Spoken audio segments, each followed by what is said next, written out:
రేవంత్ రెడ్డి దగ్గర ఏం శాఖలు ఉన్నాయి? హోంశాఖ. హోంశాఖ అంటే పోలీసు వ్యవస్థ మొత్తం చూసేది హోంశాఖ. అయితే హోంశాఖ గతంలో చాలా పవర్ఫుల్ ఉండేది, కానీ లా అండ్ ఆర్డర్ సీఎం దగ్గర పెట్టుకుంటున్నారు. లా అండ్ ఆర్డర్ అంటే శాంతి భద్రతలు, అంటే ఇంటెలిజెన్స్ మొత్తం కూడా ముఖ్యమంత్రికి రిపోర్ట్ చేస్తుంది. ఇంటెలిజెన్స్ చీఫ్ డైరెక్ట్గా రిపోర్ట్ చేస్తాడు. అదే కేంద్ర ప్రభుత్వ స్థాయిలో హోంశాఖ అంటే చాలా పవర్ఫుల్గా ఉంది. బట్ రాష్ట్ర స్థాయిలో హోంశాఖను కోరలేని శాఖగా చేశారు.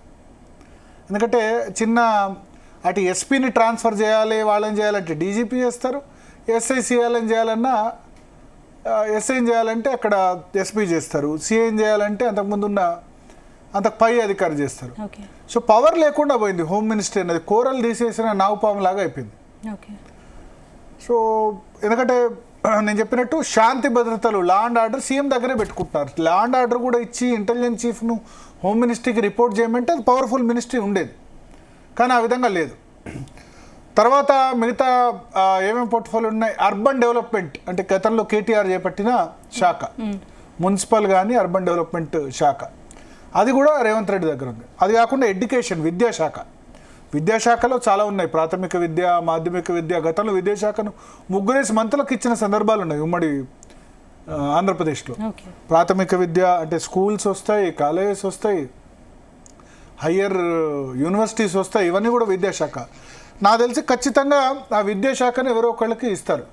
హోము, ఎడ్యుకేషను, తర్వాత social welfare, minority welfare, municipal, urban development, ఇటువంటి ఇంపార్టెంట్ శాఖలన్నీ కూడా ప్రస్తుతం రేవంత్ రెడ్డి దగ్గర ఉన్నాయి. వాటిని ఈ మంత్రులకు ఇచ్చే అవకాశం ఉంది. సో దీని మీద చర్చిద్దాం. మరింత చర్చించే ముందు మనతో పాటు రామచంద్ర నాయక్ గారు ఉన్నారు. డిప్యూటీ స్పీకర్గా కాంగ్రెస్ పార్టీ ఆయన పేరును ఖరారు చేసింది. అంటే హౌస్లో, శాసనసభలో డిప్యూటీ స్పీకర్గా ఎన్నుకుంటారు. కాంగ్రెస్ పార్టీ ఎవరు సపోర్ట్ చేస్తే వాళ్ళే అవుతారు కాబట్టి ఆయన్ని నామినేట్ చేసింది. 3 మంత్రులతో పాటు ఆయన పేరును కూడా అనౌన్స్ చేసింది. సో ముందుగా రామచంద్ర నాయక్ గారు, కంగ్రాచ్యులేషన్స్. థ్యాంక్ యూ భరత్ గారు, థ్యాంక్ యూ. యా, ఒకటి డిప్యూటీ స్పీకర్గా మీకు అవకాశం కల్పిస్తూ ముందే చెప్పేశారు. అవునండి, నాకు పొద్దున్నే పిసిసి అధ్యక్షులు గారు, అదేవిధంగా ముఖ్యమంత్రి గారు సమాచారం ఇవ్వడం జరిగింది. ఓకే, మరి ఏదేమైనా అన్ని సామాజిక వర్గాలని న్యాయం చేకూర్చే విధంగా ఈ కూర్పును మరి అధిష్టానం సుదీర్ఘంగా చర్చించినా గానీ మరి అన్ని సామాజిక వర్గాలని న్యాయం చేసే విధంగా ఉందని చెప్పి మరి ప్రజలందరూ హర్షిస్తా ఉన్నారు. మరి మేము కూడా హ్యాపీగా దాన్ని మరి స్వీకరించి పనిచేయడానికి సిద్ధంగా ఉన్నాం. ఓకే, సో అంటే వాళ్ళ క్యాబినెట్ చూస్తే ఒక బీసీ, 2 ఎస్సీలు, తర్వాత డిప్యూటీ స్పీకర్ ఎస్టీ. సో ఒక క్లియర్ మెసేజ్ హైకమాండ్ పంపించింది, సామాజిక న్యాయంకు మేము కట్టుబడి ఉన్నామని, అంతేనా?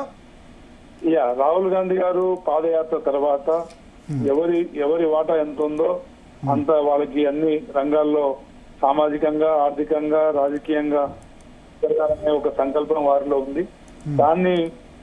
దానికి ఆదర్శంగా దాన్ని మరి ఇంప్లిమెంటేషన్ లో కూడా చూపించాలనే విధంగా గతంలో మొదటిసారి ఇచ్చినప్పుడు కూడా అన్ని సామాజిక వర్గాలని, బీసీ సామాజిక పొన్నం ప్రభాకర్ గౌడ్ గారిని, అదేవిధంగా కొండ సురేఖ గారిని, మరి ఎస్టీ నుంచి సీతక్క గారిని, మరి అదేవిధంగా వెల్మ సామాజిక వర్గం నుంచి జూపల్లి గారిని, అలా అన్ని సామాజిక వర్గాలని బ్యాలెన్స్ చేసి, అదేవిధంగా ఇప్పుడు ముఖ్యంగా దళిత సామాజిక వర్గంలో మాదిగా 2 సామాజిక వర్గాలని న్యాయం చేస్తూ మరి బీసీ ముదిరాజ్ సోదరుడు వాకటి శ్రీహరి గారిని, గిరిజన సామాజిక వర్గం నుండి మమ్మల్ని మరి అధిష్టానం, అదేవిధంగా ముఖ్యమంత్రి గారు మరి సమిష్టి నిర్ణయం తీసుకున్నందుకు చాలా సంతోషిస్తున్నాం. సో మీ సామాజిక వర్గం చూసుకుంటే లంబాడ సామాజిక వర్గానికి రిప్రజెంటేషన్ లేదు ఇప్పటి వరకు, అంటే ఆదివాసీ నుంచి సీతక్క ఉన్నారు కాబట్టి. సో అవునండి, మీకు ఇప్పుడు అవకాశం కల్పించారు. బట్ ఇది డిప్యూటీ స్పీకర్ కదా, మంత్రివర్గంలో అయితే ఉండనట్టే కదా. ఓకే, అంటే ఇప్పుడు ప్రజలకు సేవ చేయడానికి అందరూ క్యాబినెట్ లోనే ఉంటేనే సాధ్యం అవుతుంది కాదు. అదేవిధంగా డిప్యూటీ స్పీకర్ కూడా cabinet rank post, constitutional post కాబట్టి తప్పకుండా ప్రజా సంక్షేమంలో భాగస్వామి కావచ్చు. అదేవిధంగా మరి చట్టసభలో కూడా కొన్ని ప్రజల పక్షాన నిలబడడానికి, ప్రజల పక్షాన న్యాయం చేయడానికి కూడా మా వంతు కృషి చేయడానికి ఒక మాకు గుర్తింపు లభించిందని మేము భావిస్తా ఉన్నాం. ఓకే. సో ఒకటి అక్కడ ఆదివాసీ సీతక్కకి ఇచ్చారు కాబట్టి ఇక్కడ మీకు బ్యాలెన్స్ చేయాలన్న ఉద్దేశంతో చేశారు ఇది, అంతేనా? అంతే అండి, అంతే. అంటే సీతక్క గారిని జనరల్ గా కూడా కన్సిడర్ చేయొచ్చు, సీనియారిటీ కానీ లేకపోతే వారి ప్రజల్లో వారికి ఉన్న ఒక ఇమేజ్ కానీ, అదేవిధంగా స్త్రీ కోట అంటే మన అంటారు కోట స్త్రీలకు అన్ని వర్గాలుగా చూసినా వారు సీనియర్ అంటే వారికి ఉన్న అనుభవాన్ని వారికి ఇస్తూనే బంజారా లంబాడ సామాజిక వర్గాన్ని కూడా మరి చాలా మంది అంటే పోర్ట్ఫోలియో వస్తుందనే భావించినాం. మరి ఏదేమైనా మరి డిప్యూటీ స్పీకర్ కూడా చట్టసభలో ఒక కీలకమైన పోస్ట్ కాబట్టి తప్పకుండా దానికి న్యాయం చేసే విధంగా ముందు మా కార్యాచరణ ఉంటది. తప్పకుండా భవిష్యత్తులో ఇంకా గిరిజన లంబాడ సామాజిక వర్గానికి ఇంకా అదనంగా కూడా పోస్టులు వస్తాయేమని మేము ఆశిస్తా ఉన్నాం. అంటే ఇప్పుడు నెక్స్ట్ 3 ఖాళీ ఉన్నాయి, ఆ 3 మళ్ళీ లంబాడాకి అవకాశం ఇవ్వచ్చా?